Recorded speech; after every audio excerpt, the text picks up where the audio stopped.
Good morning दोस्तों। आज हम 67वीं BPSC mains question with answer class 6 देखने जा रहे हैं, जो कि 67वीं का पार्ट 2 है। आपका पार्ट 1 तक का 69वीं 68वीं और 67वीं का पार्ट 1 तक का वीडियो अपलोड कर दिया गया है पॉलिटी का, वो देख लीजिए, जो कि एग्जाम के दृष्टिकोण से काफ़ी महत्वपूर्ण है। ये बीपीएससी प्रीवियस ईयर का रिपीटेड क्वेश्चन ज़्यादातर पूछा जाता है। और हिस्ट्री का भी प्लेलिस्ट बना हुआ है, उसमें 69वीं से लेकर 39वीं तक का वीडियो अपलोड कर दिया गया है। BPSC mains question with answer history का पेपर फर्स्ट का सेक्शन 1, और अभी हम जो पॉलिटी का कर रहे हैं पेपर 2 का सेक्शन 1। तो चलिए देखते हैं। क्लास 6 आपका क्वेश्चन नंबर 2 तक करा दिया गया था क्लास 5 के वीडियो में। आज क्वेश्चन नंबर 3 का देखते हैं। क्वेश्चन नंबर 3, भारत में क्षेत्रीय राजनीतिक दलों के उदय का वर्णन कीजिए। क्या आपको लगता है कि क्षेत्रीय आकांक्षाओं और राष्ट्रीय एकता को संतुष्ट करने के लिए क्षेत्रीय राजनीतिक दलों का अस्तित्व अच्छा है? अपने उत्तर के समर्थन में तर्क दीजिए। यह 38 नंबर का क्वेश्चन है, जो कि 1000 से 1500 शब्दों में रहता है। तो की टू आंसर, क्षेत्रीय दलों को परिभाषित करना है, उनकी विशेषताओं की संक्षिप्त चर्चा करें, क्षेत्रीय आकांक्षाओं एवं राष्ट्रीय एकता को संतुष्ट करने में उनकी भूमिका का आलोचनात्मक परीक्षण करें। चलिए उत्तर देखते हैं। भारतीय राजनीतिक प्रणाली की एक महत्वपूर्ण विशेषता बड़ी संख्या में क्षेत्रीय दलों की उपस्थिति है। भारत में बहुदलीय राजनीतिक व्यवस्था को अपनाए जाने के कारण राष्ट्रीय दलों के साथ साथ अनेक क्षेत्रीय दलों की उपस्थिति देखने को मिलती है। क्षेत्रीय दल राष्ट्रीय एवं राज्य सभी स्तरों पर महत्वपूर्ण भूमिका निभाने के लिए सक्रिय रूप से मौजूद है। गठबंधन राजनीति के दौर में इनकी भूमिका राष्ट्रीय राजनीति में भी प्रमुखता से देखने को मिलती है। सन 1952 में पहले लोकसभा चुनाव में चुनाव आयोग ने 25 क्षेत्रीय दलों को मान्यता दी थी। वर्तमान में चुनाव आयोग ने 60 से अधिक क्षेत्रीय दलों को मान्यता दे रखी है। क्षेत्रीय दलों की विशेषता: किसी विशेष राज्य या क्षेत्र में सक्रिय, क्षेत्रीय हितों की ज्यादा चिंता, स्थानीय लोगों के असंतोष का फायदा उठाने का प्रयास, मुख्यतः राज्य स्तर पर सत्ता प्राप्त करने का लक्ष्य, क्षेत्रीय स्वायत्तता तथा राज्य के विकास पर जोर आदि। भारत में क्षेत्रीय राजनीतिक दलों के उदय के कारण भारत में क्षेत्रीय दलों के उदय के लिए कई कारकों को जिम्मेदार ठहराया जा सकता है। उनमें से कुछ इस प्रकार है। भारतीय संविधान के मूल में एक लोकतांत्रिक एवं बहुदलीय चुनाव व्यवस्था का होना, भारतीय समाज का सांस्कृतिक एवं निर्जातीय बहुलता, विकास में आर्थिक असमानताएं और क्षेत्रीय असंतुलन, क्षेत्रीय आकांक्षाओं को पूरा करने में राष्ट्रीय राजनीति की विफलता, भाषा के आधार पर राज्यों का पुनर्गठन, क्षेत्रीय नेताओं का करिश्माई नेतृत्व, बड़ी पार्टियों के भीतर गुटबाजी, केंद्र का राज्य आधारित क्षेत्रीय मुद्दों के प्रति उदासीनता, केंद्रीय स्तर पर मजबूत विपक्षी दल का अभाव, राजनीतिक प्रक्रिया में जाति और धर्म की भूमिका, वंचित समूहों के बीच अलगाव और असंतोष आदि। क्षेत्रीय आकांक्षाओं और राष्ट्रीय एकता को संतुष्ट करने में क्षेत्रीय दलों की सकारात्मक भूमिका: वे क्षेत्रीय स्तर पर बेहतर शासन और एक स्थिर सरकार प्रदान करते हैं। वे देश में एक दलीय प्रभुत्व व्यवस्था को प्रभावशाली ढंग से चुनौती देते हैं और एक दल के प्रभुत्व में कमी लाते हैं। वे केंद्र राज्य संबंधों की प्रकृति पर मजबूत प्रभाव डालते हैं। अपने राज्य के हितों को पूरा करने के लिए केंद्र सरकार के ऊपर दबाव बनाते हैं। वे राजनीति को अधिक प्रतिस्पर्धी बनाते हैं और जमीनी स्तर पर राजनीतिक प्रक्रिया में लोगों की भागीदारी को बढ़ावा देते हैं। वे संसदीय और विधानसभा चुनाव में मतदाताओं को अधिक विकल्प उपलब्ध करवाते हैं। मतदाता उस पार्टी को वोट दे सकते हैं जिसका उद्देश्य राज्य क्षेत्र के हितों को बढ़ावा देना है। वे केंद्र सरकार के शक्तियों के ऊपर अंकुश लगाते हैं। कुछ मुद्दों पर केंद्र में सत्ताधारी दल का विरोध करके उन्हें अपने दृष्टिकोण में अधिक तर्कसंगत होने के लिए मजबूर करते हैं। वे संसदीय लोकतंत्र के सफल संचालन हेतु प्रभावशाली विपक्ष की भूमिका का निर्वहन करते हैं। वे मुख्यमंत्री की नियुक्ति और बर्खास्तगी, अध्यादेश जारी करने और राष्ट्रपति के विचार हेतु राज्यों के विधेयकों के आरक्षण में राज्यपालों की पक्षपातपूर्ण भूमिका पर प्रश्न चिन्ह लगाकर संसदीय लोकतंत्र को बेहतर ढंग से चलाने में महत्वपूर्ण योगदान देते हैं। गठबंधन राजनीति के युग की शुरुआत के बाद क्षेत्रीय दलों ने राष्ट्रीय राजनीति में एक महत्वपूर्ण भूमिका ग्रहण कर ली है। क्षेत्रीय दलों की सीमाएं, वे राष्ट्रीय हितों के ऊपर क्षेत्रीय हितों को वरीयता प्रदान करते हैं। वे क्षेत्रीय दल क्षेत्रवाद, जातिवाद, भाषावाद, संप्रदायवाद को अपने राजनीतिक लाभ हेतु बढ़ावा देते हैं। कभी कभी वो सत्ता का दुरुपयोग करते हुए निजी स्वार्थों की पूर्ति में संलग्नित रहते हैं। वे लोक लुभावन मुद्दों पर ज्यादा ध्यान देते हैं, जिसके परिणाम स्वरूप राज्य की अर्थव्यवस्था और विकास पर प्रतिकूल प्रभाव पड़ता है। इस प्रकार हम देखते हैं कि भारत में क्षेत्रीय दलों ने क्षेत्रीय आकांक्षाओं और राष्ट्रीय एकता को बढ़ावा देने में महत्वपूर्ण योगदान दिया है। वे भारत जैसे बहुजातीय,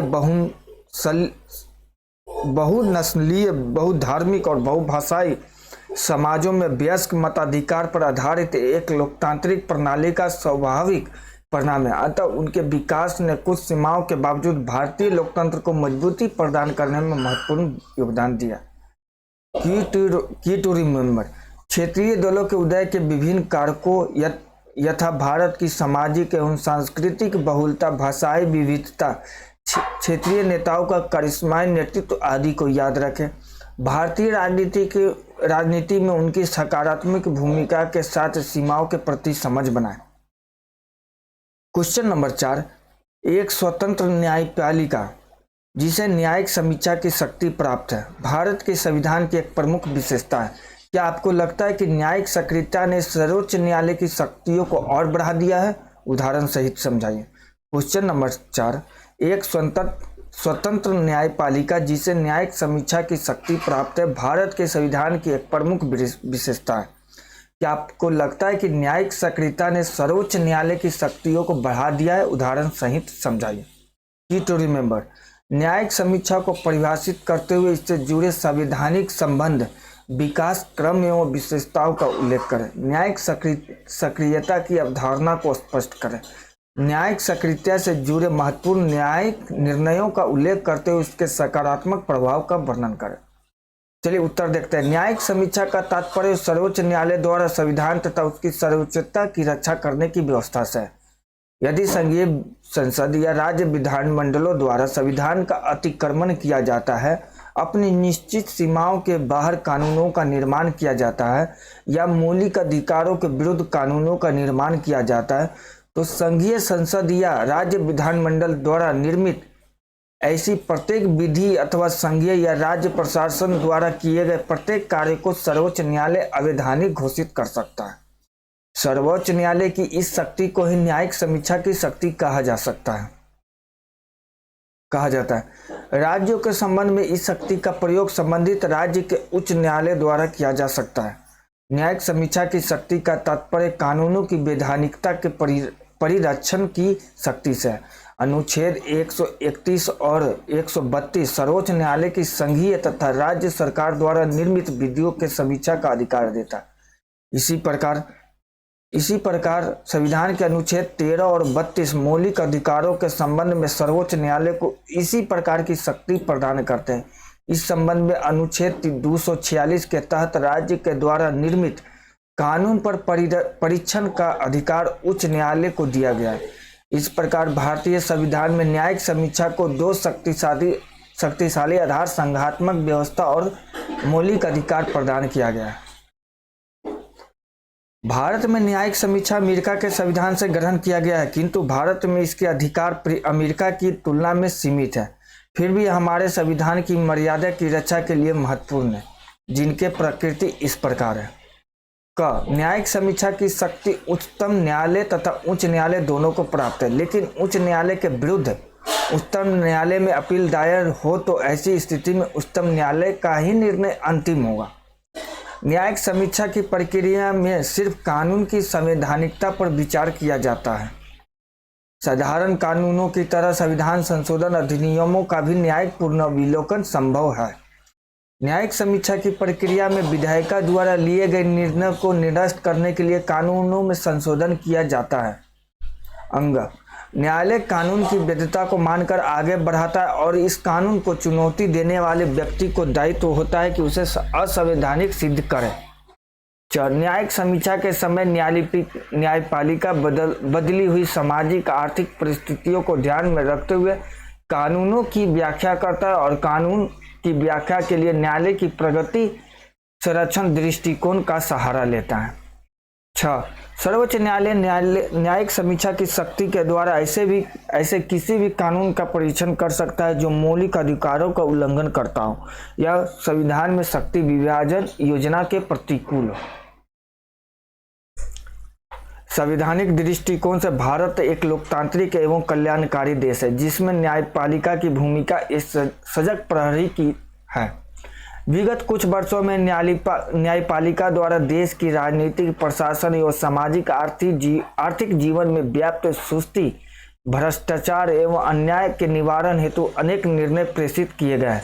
न्यायालय द्वारा जनहित में किए गए इन्हीं प्रयासों को न्यायिक सक्रियतावाद कहा जाता है।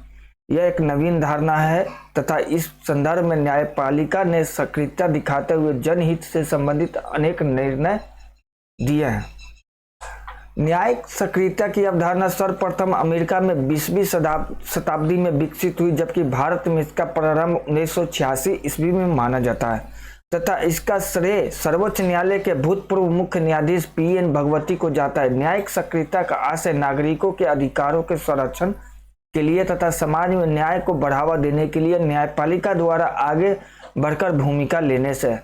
दूसरे शब्दों में इसका अर्थ है कि न्यायपालिका द्वारा निभाई जाने वाली वह सक्रिय भूमिका है जिसमें राज्य के अन्य अंगों, विधायिका एवं कार्यपालिका को उनके संवैधानिक कृत्य करने को बाध्य करे।